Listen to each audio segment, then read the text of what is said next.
আলো যা থরে জানবী শাখা রাধিকার পুরলো। অষ্টসখী ভিতরু গোটে আন বিশাখা দেবী। তাকর মুখ্য ভূমিকা আছে রাধাকৃষ্ণর কথাবার্তা আদান প্রদান করবার থি।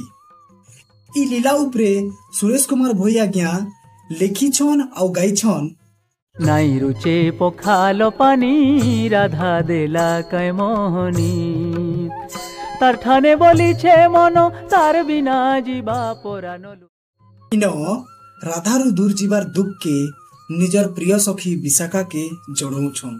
ତାଙ୍କର ବିନା ରହିବାରଟା ଭାବିଦେଲେ ଅରଣ ପାଏନ୍ ପ୍ରଭୁର ଟଟିର ତଲକେ ଯିବାର ଏକା নাই। রাধা বিনা কৃষ্ণ বিন পানির মাছ লিখে ছটপটৌছন। আয়ে বুনে রাধিকার লে মৌয়া চারলো যা থরে জানবী শাখা। লেম্বু আচারি ন